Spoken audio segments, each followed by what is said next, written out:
Okay, so continuing on with 3.3, we have this thing.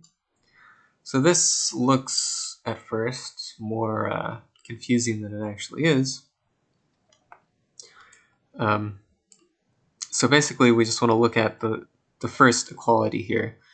And we can recognize this is just saying that if I move this Q slash and P slash over, then that will be the anti-commutator of P and Q. So I basically want to prove that the anti-commutator of P and Q is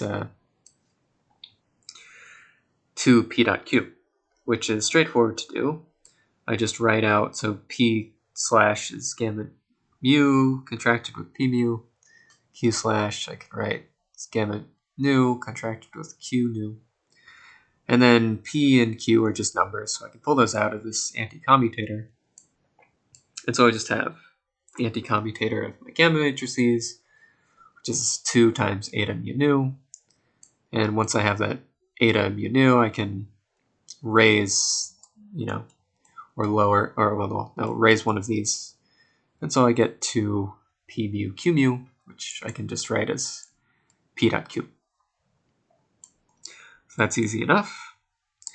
And then we still have to prove this thing. So that just comes from, again, writing P slash times Q slash as 1/2 the commutator plus 1/2 the anti-commutator.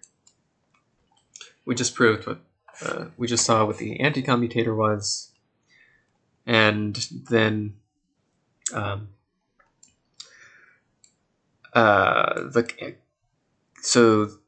the commutator will involve the commutator of these gamma matrices, and we already saw that S is 1/4 times the commutator of these, so I can write this in terms of S like this, and so that's how you get that. Then we have the trace of P slash times Q slash, and we're supposed to prove that that's 4 P dot Q. So this works out in actually the same way as which one? This one. So P, we're also going to end up having the trace of I'll have P slash and Q slash will involve the trace of 2 gamma matrices, which we've worked out before. So you solve it in basically the same way. I can write this as the anti-commutator, and we just worked out what the anti-commutator was up here. We get an 8 thing, but this is this, and whatever. It's not that hard. This one, so again, this one, it's the trace of if we have a bunch of P slashes, and we're taking the trace, then show that it's 0 and it's odd. So again, I can write out these slashes, all these P's contracted with gamma matrices, and then pull all the P's out.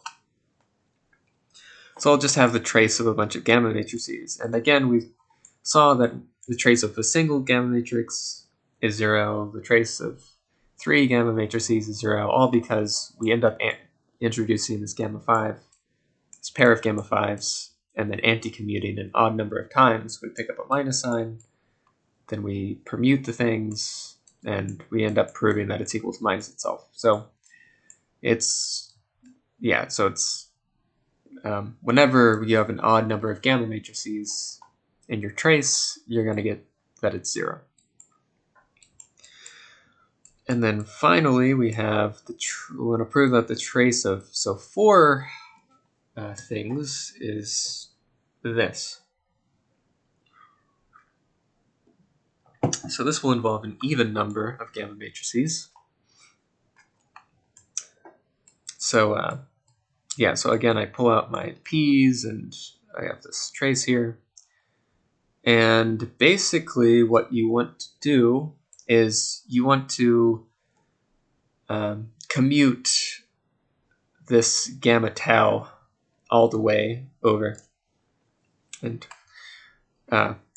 you'll see why that works out in the end. But basically, so in the first step, I just anti-commute gamma tau and gamma sigma, and that gives me this. And then I anti-commute. So in this term, I anti-commute gamma tau and gamma nu. So I get another term out here. And when I say anti-commute, I'm going to use the anti-commutation relation. So I get, two terms. And then I have to do it one more time. So I anti-commute gamma tau and gamma mu. I get these things. And then, so I end up with this is equal to all of this. But then I can use the cyclic permutivity property of the trace to move the gamma tau back over to the end. So I get this term, this term will be the same as that term. And then I can add it over. So I'll get 2 times this trace is just equal to all of this. And so the 2's will cancel, and I'll just get this thing. And then if so then it's just a matter of, so we worked out the trace of pairs of gamma matrices over here. It's 4, eta, whatever the indices are. So I can use that for each of these 3 terms. And then I dropped my p's over here, so I just bring the p's back. So I have the 3 terms, they'll involve this, and then it's just a matter of contracting. So this term, I'll end up contracting p mu with the first term with the last term. So that's p1 and p4. So I'm contracting, so p1.p4 and p2, p3, and so on, and the other terms.